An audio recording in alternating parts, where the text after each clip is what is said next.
Hi, Randy. Hello. How are you doing? Good. Good. I have a few questions here from our readers, and so if you don't mind, I think I'll just jump right in. Okay. All right. First question. Where are you from? I was born and raised in Michigan, Kalamazoo, Michigan, actually. Can you tell us a little about your childhood? My dad was the owner of a trailer rental business, and my mom was a stay-at-home mom. And so I remember my days growing up playing all manner of cops and robbers and riding bikes outside and everything like that, with my mom still being present most of the time. When and why did you begin writing? Uh, Probably when would be around somewhere between fourth grade and sixth grade. And why is I think that's when I just sort of got it. I understood what writing was about, or the appeal of writing anyway was something that got to me then. Even though to be writing and doing a lot of writing on a voluntary basis as opposed to having to do some assignment for a class. That was pretty rare, and I had to be in a certain mood in order to write it. But I do recall that somewhere between the fourth and fifth grade, I wrote a story that was 40 pages long, handwritten on notebook paper. So that showed some commitment, I guess. Um, do you see writing as a career? I never, like somebody dreams to be a movie star or a baseball player or some sort of things like that. I had those kinds of visions as a kid, that it would be nice to be an author, to be a writer. Um, but I had other things I could do. I was a psychotherapist, still am, for 40 years, even though I'm only 24, like I tell most of my clients. Um, and I guess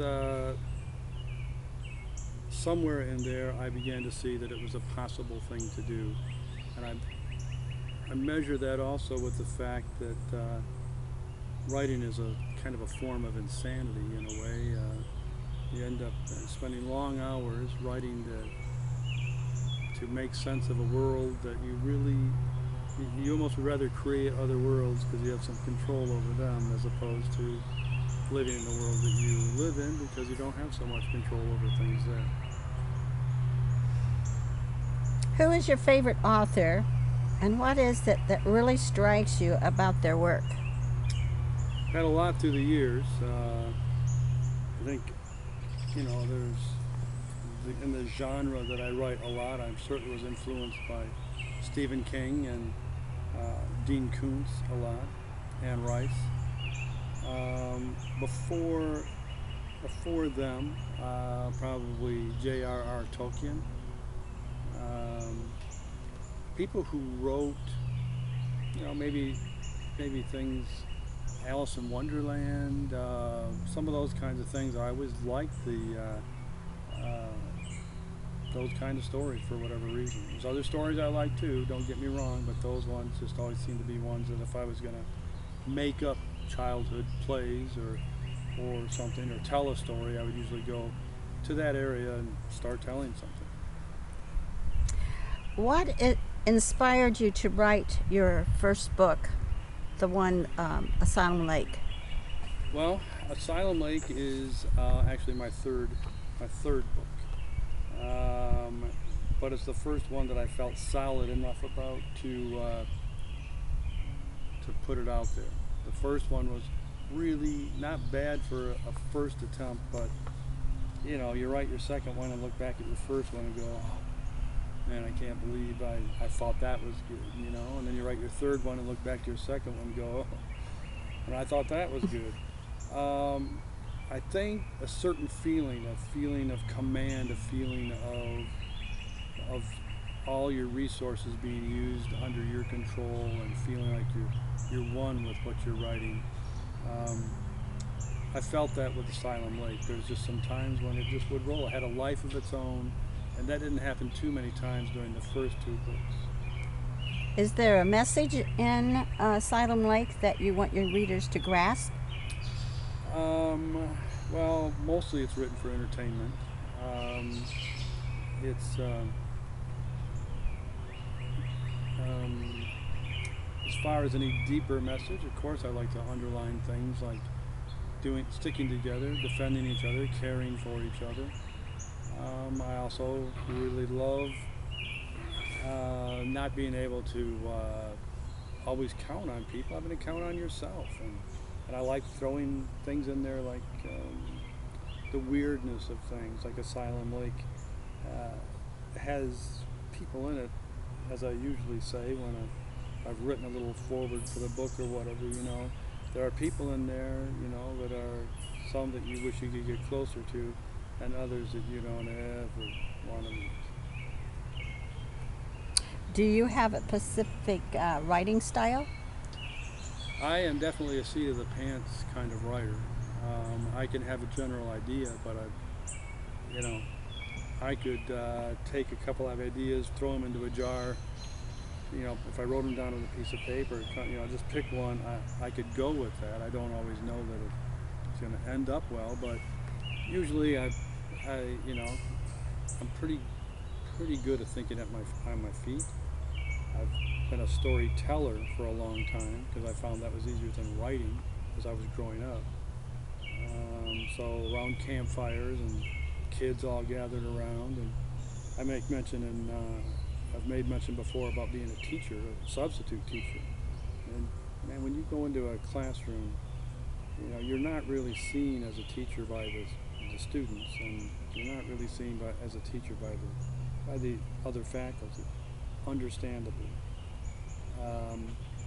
And sometimes I think you have to have a gimmick in order to even make it in something like substitute teaching.